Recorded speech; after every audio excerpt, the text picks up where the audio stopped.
Hey guys, Andy McCann here with CrossFit Garage, where intensity is king and routine is your enemy. And I'm going to slide through these workouts and then I will come back through and talk about them each. And this week, what I'm going to do is talk to you about or as if you've been doing this for say 5 years. Most of your goats or the things you're no good at are identified.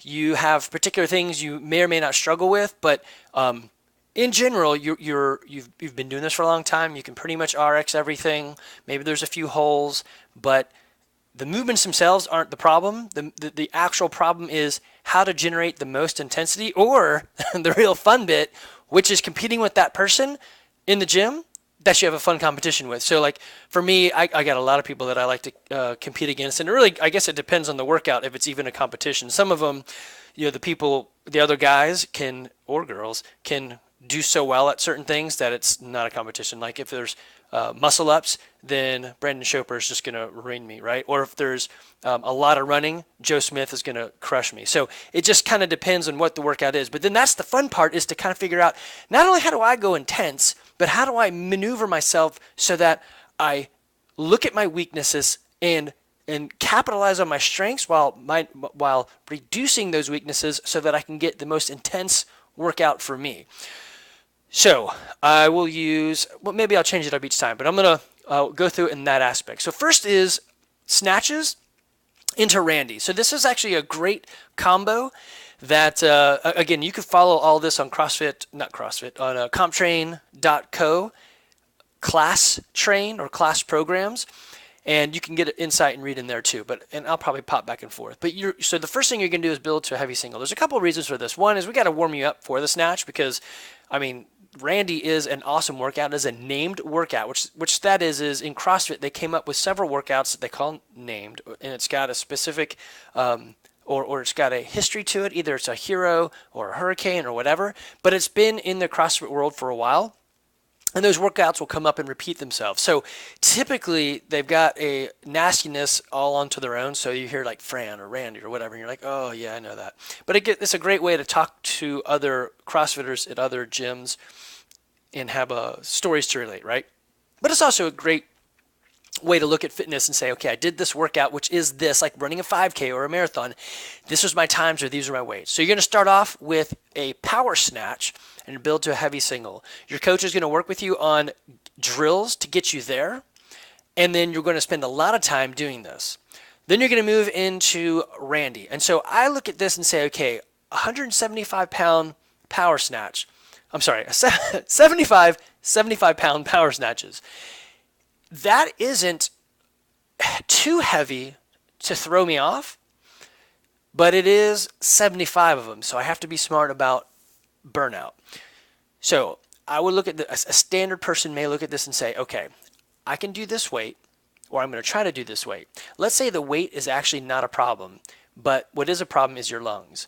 So instead of touching and going 5 at a time, you may do, and this is what I do, I will do one power snatch and I make sure I'm always dropping under it. So it's not I never muscle snatch because that'll wear me out too fast. So I'm always power snatching and a little lower than I might have to because over time I have to. So I might as well start there, right? So I try to work on not getting my shoulders fatigued, but making sure my hips and my thighs are involved in the work as much as possible. And so if 75 pounds is easy, but the 75 reps is tough, then think about dropping the bar every time. And so in that case, instead of using a 45-pound bar with, 15s, I might use a 25-pound bar so I can get 25s and then some extra weight on there. That way it lands a little bit better, and I would suggest that for everyone. Don't ever drop 10 pounds or 15 pounds on 45-pound bars because it'll just bust the weights apart. But so even though you think, well, it's slower, I got to lift and then drop and lift and drop, you're actually reducing the amount of work you do in half because you're not carrying it down. You're letting gravity do its work. Now, there is a loss of rebounding when you can, the weight comes down and you kind of load back up. So it's that elasticity. You can just punch right back out of that lift, except when you're tired. So you want to avoid long bouts of sucking wind. And how do you do that? If you can do 10 and then you drop to 5 and now you're down to ones, well, probably be better to just do by ones. If you think you can maintain fives, like, hey, the weight's not a problem and the burn's not a problem, yeah, then up it. Do like 5 at a time or maybe 10 at a time. Or maybe do something where you do 10, 9, 8, and so forth, right? So that scheme is going to be key on how you hit this lift, how you attack your specific issue. And so for me, it's going to be drop every time, and that's how I do it, plus getting my hips under it every time. And as I mentioned on CompTrain, you can actually see this and get their suggestions, and it's, again, it depends on who you are, but they've got a great suggestion there, keep relaxed, and that's true in the shoulders. So pop into CompTrain. If I remember, I'll put a link in there too, and it's under CompTrain class, and you can see that one.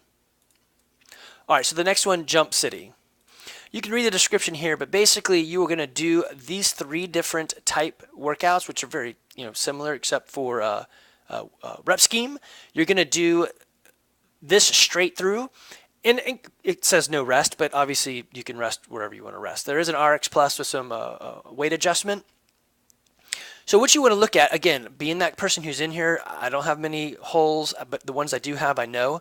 So the run. Everyone should be able to do some sort of jog or some run. The double unders may throw a hitch in there, but let's say double unders aren't your problem. Then you're looking at this hang power cleans at 115. So I look at this and say, okay, I can run and I can use that kind of an area to rest. I can pop out double unders. So somebody at 5 years should be able to knock out 80 double unders, no problem. That's going to go pretty quick, and it's going to tax your shoulders. So you need to be thinking, my hands gripping the rope, as well as my shoulders spinning in the rope. Then I'm going to grab onto this hang power clean. Can I actually knock out 21 at 115 pounds or 80 pounds in a row?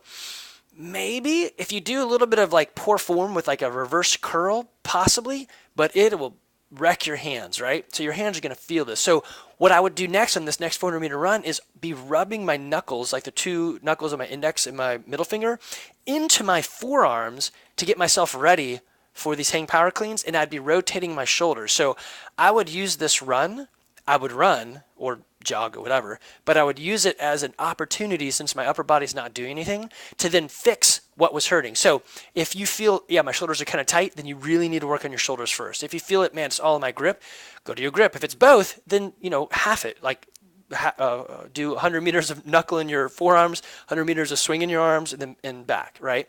You get 400 meters, so that's a lot of distance to work on some recovery. The 15 hang power cleans shouldn't be tough because all the reps are getting reduced, but you just did all this. So that's going to be key in your head, is how to preserve your shoulders and your arms. I don't think your legs are really going to feel it. Your lungs might feel it if you're really running. If you're dropping the weight to weight here, then you're probably going too fast on the run. The nice thing about a run is, even if you walk, you can get through the workout. But you can't do a hang power clean slow, so it's better to knock them out, drop it, and then go again. You also, if you're a big time rester, then you want to like fix that and not get yourself to a place where you need to suck wind for like a minute. That's not good. That's you're putting too much into the front side and trying to recover on that rest, where you should, if you took a little effort out and then rested less, you'd increase your overall intensity of the workout. So reduce the intensity of the single lift or the multiple lifts, go a little bit slower there so that the entire workout could be more intense or faster. All right, and I'm running out of time already for these. So let's just kind of pound through these. This will be Monday, Tuesday, Wednesday. On Wednesday, okay, so just looking at this one, I can already tell you that the killer in it is going to be trying to row and then burpee without your legs getting so trashed that you can't do anymore. And the weight's going up. So this is going to get incredibly tough, even with the rest. So for me, looking at this, or again, going back to somebody, been doing this for 5 years, let's say, they can row, they can do burpees, and they can do overhead squat. Probably the hardest part for most everyone is going to be this increasing overhead squat weight. Now it is max or max number of them, so you may only get 1 or 2. So utilize that rest before dropping into it. And you're going to have to see, after this first round, you'll understand what it's going to feel like in these next rounds, and it gets heavier. So for the most of us, it's going to be a leg burner, and then you're trying to maintain that core to keep stable so you can get this overhead squat. On the overhead squat, your hips should be below your knees. Your hip crease should be below the top of your knee bend. So if you're not going low enough, then you need to stop and either, ask the coach or ask somebody, hey, look at me, or practice with it first so you know where that depth is. But you just basically don't want to cheat yourself out. Go for a great range of motion. Once you lose it, that's okay. That's your number. Perfectly fine. All right, so we got run and strict pull-ups. Oh, this is strict Nicole. So yeah, strict Nicole is pretty cool. Nicole's a good workout. And this one's going to be strict pull-ups. Obviously, we're going to have to sub a lot in there. So someone that's been doing this for 5 years, running and pull-ups, should be able to do, but it's a max pull-up. So we've done this before, and you get 20 minutes to do it in. So what you don't want to do is leave yourself with 2 minutes for the run and be like, well, I got to do a 400-meter run, then come back in and do pull-ups. So you need to figure out how much rest do I give myself on these pull-ups, so that, because the number is all in the pull-ups, so that I can do as many pull-ups as possible and not catch myself. I'm out there at minute 19 and the run, I'm still on the run. So that's no good. So you need to watch the clock. Even that means jumping off the bar a little sooner than you wanted, so you can get around and come back and do some more. That would be worth it. So this is going to be strategy and watching the clock. So what I'm going to say about this one right here is, now getting out of strategy, saying, hey, this is lifelong lesson or decade-long lesson. Reverse lunges are not hard, but they're going to mess you up the next day. So when you're done with these reverse lunges, please take the time to roll out. That's wisdom that everyone should have. Roll out. Roll your calf out, roll your hamstrings out, spend some time stretching. If you do this and then be like, I'm done, bye, and you walk out of the gym, this right here will wreck you over the weekend, and it is the Friday workout. So again, you can pop over to Comp Train class and read through what they're doing and the suggestions they give. And these are the things that you should be looking at as you go through this development of where am I?